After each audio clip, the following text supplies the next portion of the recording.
ये है सत्यम भैया की गाड़ी और ये देख सकते हैं पूरी तरीके से एकदम ख़त्म। नया वाला बैटरी ये लग गया। यहाँ पे जो है भैया इसको टाइट कर रहे हैं, तो भाई लोडिंग यहाँ पे जो है वो चालू हो गया। तो भाई इधर हो गया टायर पंक्चर, ठीक है। आ गया अपना खाना यहाँ पे, पनीर, ये रहा ये गड्ढा, ये इतना बड़ा गड्ढा है, ठीक है। तो भाई ये पुरानी वाली बैटरी, इसका पानी निकाल रहे हैं क्योंकि हम आते सभी को, आप सभी का स्वागत करता हूँ एक और वीडियो में। तो गुरु मैं हूँ घर पे और जा रहा हूँ बैटरी लगवाने। गाड़ी धक्का देके चालू करवा लिया, गाड़ी हो गई स्टार्ट। यहाँ से चल रहा हूँ मैं बैटरी लगवाने गाड़ी में, क्योंकि बैटरी लगवाना है और बैटरी लगवा के फिर इसका ढाले का 2-3 नट टूट गया है, वो भी लगवाना है सब, ठीक है। गाड़ी स्टार्ट ही है, बंद कर सकता नहीं, बंद कर दूंगा तो फिर से स्टार्ट करना पड़ेगा, ठीक है।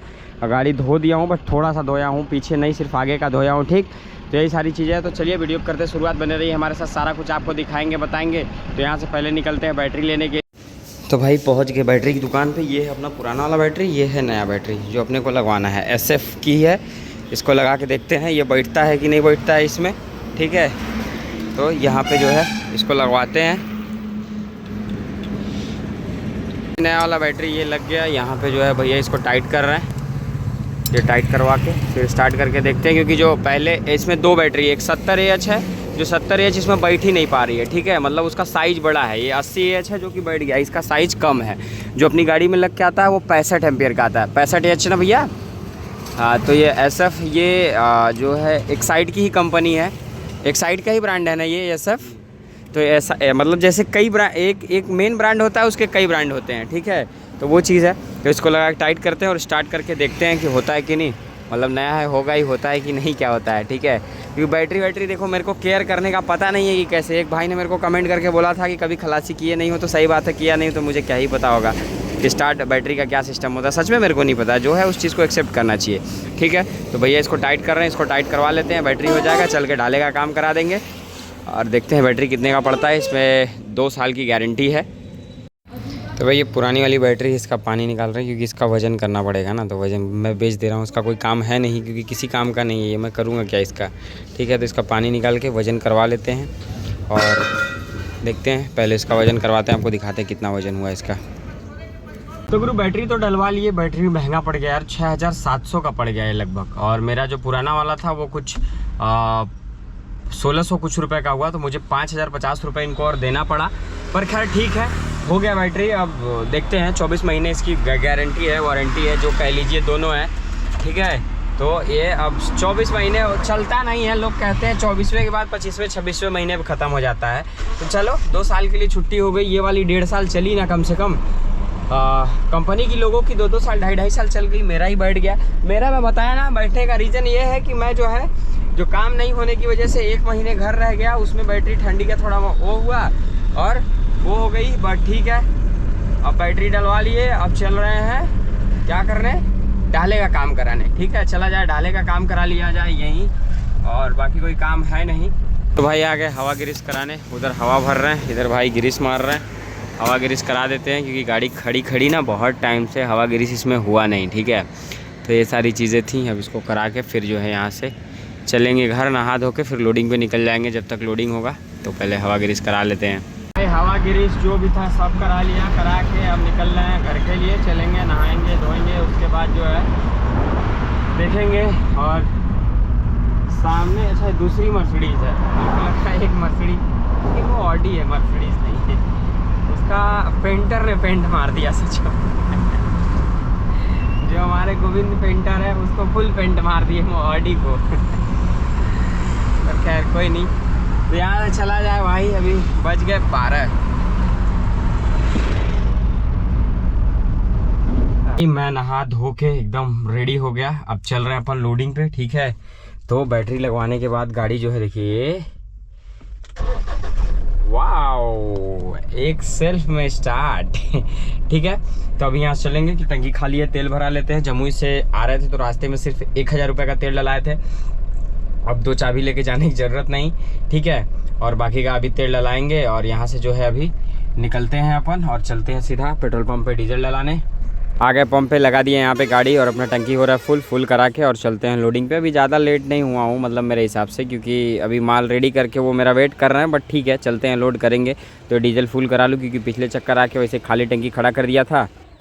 तो भाई जहाँ मैं लोड करने जाता हूँ, ये गड्ढा, ये इतना बड़ा गड्ढा है, ठीक है, छोटा मोटा नहीं, बहुत बड़ा गड्ढा है। ये अब मैं आपको इसका बताता हूँ कि ये जब इतना बड़ा गड्ढा है, गांव के रास्ते पे है, समझो जो लोग यहाँ के ग्रामीण हैं उनका तो ठीक है, पर जिन ग्रामीणों के रिलेटिव्स कोई पहचान का अगर आ रहा हो रात के अंधेरे में, जिसे ना पता चले, उस गड्ढे में गिरा और उसकी मृत्यु हो जाती है, कुछ अनहोनी हो जाता है, इसकी रिस्पॉन्सिबिलिटी कौन लेगा? मतलब ग्राम प्रधान, जिला पंचायत सदस्य, जिसको क्षेत्र पंचायत सदस्य कहते हैं, वो विधायक, सांसद, इस देश में सब सोए हैं। रोड की हालत तो ठीक है, चलो गांव के लोगों को आदत है ऐसी सड़कों पे चलने की, लेकिन उनके बारे में तो सोचो। कम से कम वो नीचे 4 फीट गड्ढा है, कोई बाइक वाला अचानक से जाता है, गिरेगा, सीधा मुंह फूट जाएगा, गर्दन टूट जाएगी, दांत टूट जाएगा।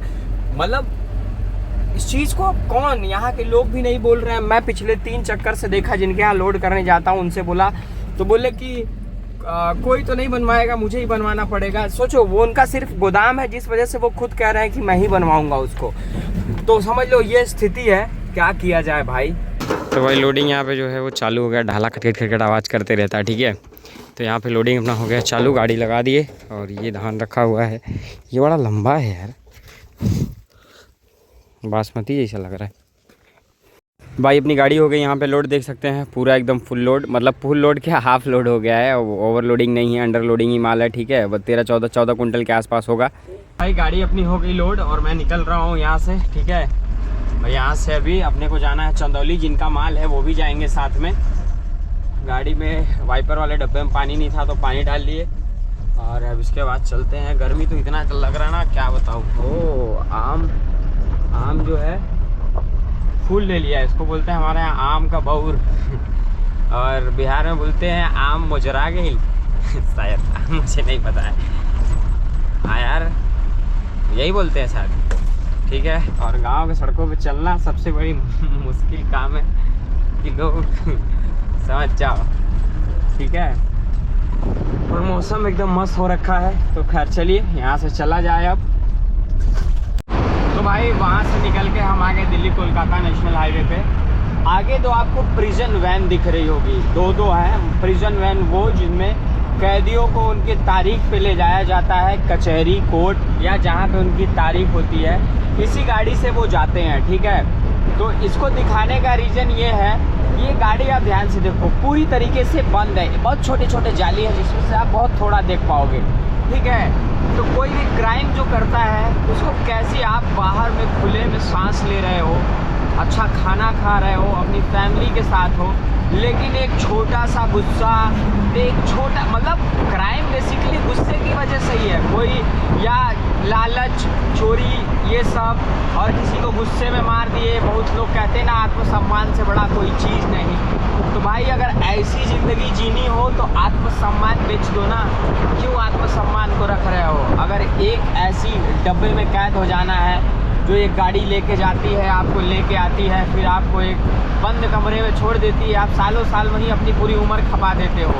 मैं ये सारी चीज़ें सड़कों पे चलते हुए देखता हूँ तो मैं सोचता हूँ जो तो मान लो जो गुंडे बदमाश हैं उनका तो ठीक है, उनका रोजाना जाना है, पर जो इनोसेंट लोग हैं, जो मासूम हैं, जिनसे गलती से गलती हो गई और वो अपनी गलती की सज़ा इतनी बुरी भुगत रहे हैं, ठीक है। देख रहा हो 2 गाड़ी, दोनों बंद डब्बा, और बहुत बुरा लगता है देख के यार। खैर गुस्से पे कंट्रोल रखना चाहिए लोगों को कि नहीं, गुस्से में ऐसा कोई काम मत करिए जिससे आपको ये दिन देखना पड़े। खैर ठीक है। तो भाई पहुंच गया मोहनिया, ये है मोहनिया टोल और क्रॉस होते हैं। फास्टैग में बैलेंस है कि नहीं चेक भी नहीं किया चल दिया, रिचार्ज मार लेंगे कोई नहीं, ठीक है। तो ये है मोहनिया, अब आगे चेक पोस्ट है, चेक पोस्ट पे चेक करेंगे सब, तो गाड़ी चेक करा देंगे, उसके बाद सीधे यहाँ से निकल जाएंगे। तो भाई अपनी गाड़ी उधर खड़ी है, मैं आ गया कहाँ पे, राज चंपारण हो, पता नहीं कितने दिन बाद आया हूँ, ठीक है। तो यहाँ पे आ गया और ऑर्डर करता हूँ, क्योंकि मैं नॉनवेज खाता था तब आता था, हालांकि पनीर भी, अब तो वेजिटेरियन हो गए हैं, ठीक है। तो अभी पनीर बोल दिए हैं, पनीर हो रहा है ऑर्डर, पनीर आ जाए फिर खाते हैं, ठीक है। तो चलिए अभी इंतज़ार करते हैं, गाड़ी उधर उस पार खड़ी है। आ गया अपना खाना यहाँ पे, पनीर ये रहा, बहुत दिन बाद चंपारण की पनीर, मतलब यहाँ पे जब खाते थे तब, और मैं लगभग 1 साल बाद, इस साल तो मैं यहाँ पे एक बार भी नहीं आया, ठीक है। ये पनीर रोटी आ गया अपना, खाते हैं, भैया उधर खा रहे हैं, ठीक है। तो चलिए, चाट मसाला। तो भाई इधर हो गया टायर पंक्चर, ठीक है। मतलब खाना खा रहे थे, खाना खा के निकले, जैसे ही खाना उधर खाए थे यहाँ पे आ गए बाबा पेड़ा के पास, साहिल भैया की दुकान पे। टायर हो गया अपना पंक्चर, पर खैर कोई नहीं, तो खोल के दे दिए इधर बनाने के लिए। ये छोटू है, क्या नाम है जी तुम्हारा? हाँ, मयंक राज। अच्छा ठीक है, तो टायर दे दिए यहाँ पे, इसको खोल लें फिर लगा के चलेंगे। टाइम था इसलिए बनवा लिया, नहीं स्टेपनी लगा के निकल जाते क्योंकि रास्ते में फिर कोई दिक्कत हो तो एक तो पंचर ऑलरेडी पड़ा ही रहेगा, फिर दोबारा, तो इससे अच्छा है कि बनवा लेते हैं क्योंकि अपने पास है समय बहुत, तो बनवा लेते हैं भाई पहले। तो भाई पंचर बनवा के निकल गए, अब कोइलवर पहुँचे फटाफट। यहाँ तो जाम रहता है ट्रैफिक, बट अभी 1-1.5 घंटा लेट हो गए, नहीं तो टाइम पे पहुँच जाता मैं 2:30 बजे तक, लेकिन अब लगभग मेरे को 4 बज जाएगा जाने में। पर खैर ठीक है, कोई नहीं, होते रहता है, काम ही अपना यही है। ठीक है, चलिए चला जाए यहाँ से। भाई जहाँ पे खाली करना है वहाँ पे पहुँच गया हूँ और बज गए हैं सुबह के 4। मतलब मैं आ गया होता 2 बजे, लेकिन टायर पंक्चर होने की वजह से 4 बज गया। टायर पंक्चर करा के सीधे यहीं आया हूँ क्योंकि भाई रातों रात खाली करके भागने का मैं सोचता हूँ, भाग जाऊँ जल्दी, रास्ते में सोना भी नहीं, सीधे घर पहुँचूँ। इतना गाड़ी कौन चलाए, ठीक है कंटिन्यू चलाए, आराम करने का मेरा इच्छा नहीं करता। ठीक है, पर ठीक है, अभी ये लोग खाली करेंगे भैया लोग, तब तक मैं चलता हूँ सोने, सो लेता हूँ, ये लोग जगा देंगे खाली करके। ठीक है, तो भाई गाड़ी खाली भी हो गई और मैं निकल भी गया क्योंकि 4:30 बज रहा है। खाली करके मैं यहाँ से निकल रहा हूँ फटाफट, और यहाँ से अब सीधे घर निकला जाए। 10 घंटा 10 मिनट का टाइम दिखा रहा है, टोटल 500 किलोमीटर घर की दूरी यहाँ से दिखा रही है। ठीक है, यहाँ से ये रास्ता सीधे निकलेगा भागलपुर। ठीक है, तो अभी यहाँ से रोड पे निकलते हैं पहले।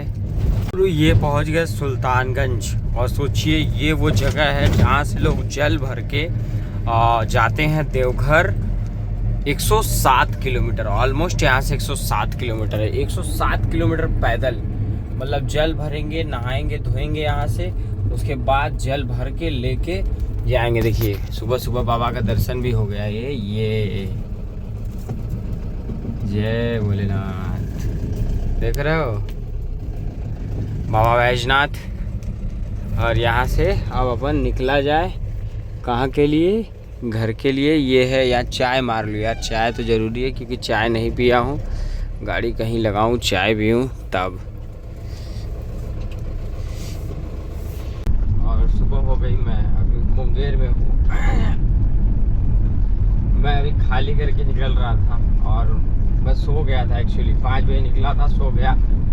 अभी भाई मतलब पता चला मुझे, मेरे दोस्त हैं जो सत्यम या, उनका ना एक्सीडेंट हो गया आज, जो भी बहुत बुरी तरह, समझ ही नहीं आ रहा क्योंकि अब रात भर बात करते हैं सारे गाड़ी वाले। ठीक है, हम साथ में ही थे, बात कर रहे थे हम लोग। उसके बाद जो है वो सुबह मेरे को अभी इतना फ़ोन आया है ना, इतना फ़ोन, मतलब कोई और कर रहा था, मैं उठा नहीं, अभी जस्ट उठा हूँ 9 बजे, देख रहा हूँ तो कोई वीडियो भेजा है, उनका पूरा एक्सीडेंट हुआ है, वो हॉस्पिटल में है, गाड़ी पूरी, मैं क्या बताऊँ। तो भाई मैं पहुंच गया बेगूसराय। ये बेगूसराय से निकल रहा हूँ, ये बज गया कितना, 10:30 बज गया। अब तक मैं बेटा पहुंच गया होता, लेकिन मैं सो गया यार, मेन दिक्कत ये है, सो गया। नींद भी ज़रूरी है भाई बहुत, मतलब मेरे को नींद आता है तो मैं सोता हूँ, तो ऐसा नहीं कि अलार्म लगा के सोऊँ या कुछ नहीं, जब नींद खुलेगा तो निकलूँगा, गाड़ी खाली करके जब मैं निकलता हूँ। ठीक है, सत्यम भैया से भी यही सब बात हो रही थी। फिर उसके बाद अचानक उन्होंने मेरे को 6 बजे फ़ोन भी किया कि मैं उठा नहीं पाया, एक्चुअली 5:53 पर उन्होंने मुझे फ़ोन किया था। फिर उसके बाद एक बच्चा भी आया, वो कंटिन्यूसली मेरे को 10-15 बार फ़ोन किए ये बताने के लिए कि ऐसा ऐसा हो गया। अब क्योंकि रात भर हम तीनों, देखिए हम लोग जब ड्राइवर लोग जितने भी हैं ना, जो हम दोस्त हैं, हम फालतू कुछ भी बात करें, लेकिन हम रात भर कॉल पे रहते हैं। लगभग अगर हम 8 घंटे गाड़ी चला रहे हैं तो 4-5 घंटे तो कॉल पे रहते ही हैं कंटिन्यूसली। कॉन्फ्रेंस पे सब एक साथ जुड़े होते हैं, सब बातचीत करते हुए जाते हैं, इससे नींद नहीं लगती। ठीक है, फ़ोन अपना स्पीकर पे पड़ा है, इधर सीट पे पड़ा रहता है, अपना बातचीत होते रहता है, अपन गाड़ी चलाते रहता है, ऐसा लगता है बगल में कोई बैठ के बात कर रहा है। ठीक है, ये चीज़ होते रहता है। और हम सुबह बात भी किए, लगभग 4 बजे के आसपास, जब मैं खाली करने पहुंच रहा था ना, लास्ट बार उनसे बात हुई थी। उसके बाद मैं खाली करके निकल के आके सो गया सीधे। उन्होंने 5:53 पे, मैं क्योंकि खाली करके मैंने उनको फ़ोन किया तो फ़ोन उनका वेटिंग आ रहा था, तो फिर मैं कहा करेंगे ही, तब तक मैं सो गया। पर खैर मैं क्या बोलूँ, भगवान की जो मर्जी।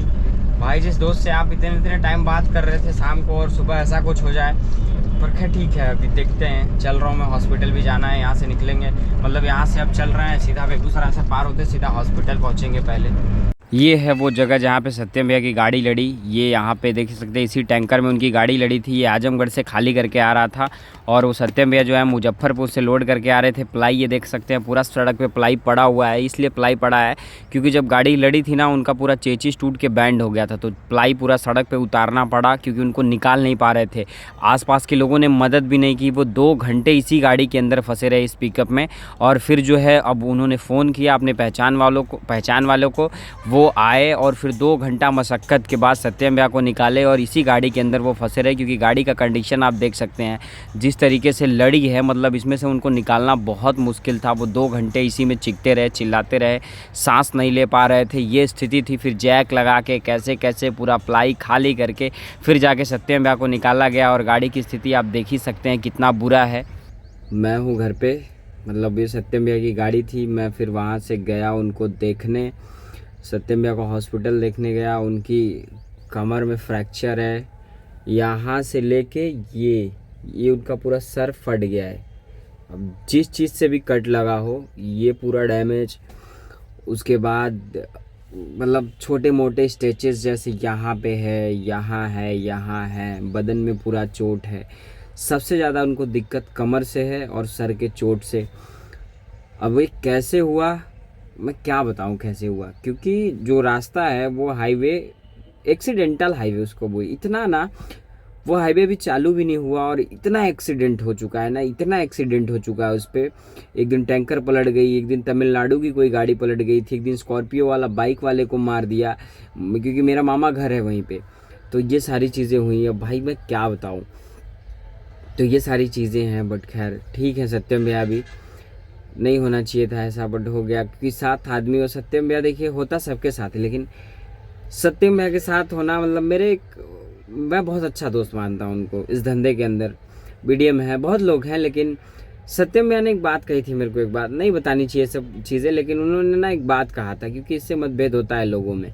बट फिर भी उन्होंने कहा था ना कि जिसे मैं दोस्त मानता हूँ कोई किसी को, तो प्रदीप वो तुम हो। तब मेरे को ना बड़ा बुरा लगा था यार, कि जब ये हुआ कि वो मुझे ऐसा कोई बोलता है आपको ना, तो एक वो होता है ना कि वो आपको अपना समझता है। तो ये सब चीज़ें हुई, मैं ये सब चीज़ें मैं अपने भावुक हो जाता हूँ, चीज़ों को, भावनाओं को कंट्रोल नहीं कर पाता। क्योंकि सुबह सुबह मैं सुना था तभी भी मेरे आँख से आंसू आ गए। और फिर मैं उन सब चीज़ों पे क्या बोलूँ, बस इसलिए बता रहा हूँ कि एक दोस्त, मतलब मेरे एक दोस्त हैं वो, और वो उनका घर कहीं और है, वो रहते बनारस में है। वो बोलते हैं यहाँ अपना कोई है नहीं प्रदीप, मैं एक दोस्त मानता हूँ तुमको, तुम बहुत सारी चीज़ें। और जब मैं ये सुना, मतलब मेरे को समझ ही नहीं आ रहा था क्या करूँ। तो यही सारी चीज़ें थी भाई। और फिर देख के उनको हॉस्पिटल से मैं आया हूँ, अभी घर हूँ, और देखते हैं अब फिर जाऊँगा अभी उनसे मिलने, क्योंकि डिस्चार्ज हो जाएंगे 1 आध दिन में। तो जाके देखूँगा क्या हाल चाल है। और उनको सबसे ज़्यादा कमर से ही दिक्कत है, यही सारी चीज़ें हैं। तो बस इस वीडियो को यहीं पे एंड करता हूँ। भाड़ा आपको बता देता हूँ, भाड़ा जो लगा था इसका लगा था 16,000 रुपये। ठीक है, तो बस इस वीडियो को यहीं पे एंड करता हूँ। उम्मीद करता हूँ वीडियो आपको अच्छी लगी होगी। अगर वीडियो अच्छी लगी तो वीडियो को लाइक करके चैनल को सब्सक्राइब कर लीजिए और बेल आइकन दबा लीजिए, ताकि आप तक हर रोज़ ऐसी वीडियो पहुँचती रहे। मैं मिलता हूँ किसी और वीडियो में, तब तक आप अपना ख्याल रखें, स्वस्थ रहें, मस्त रहें। वीडियो देखने के लिए बहुत बहुत धन्यवाद।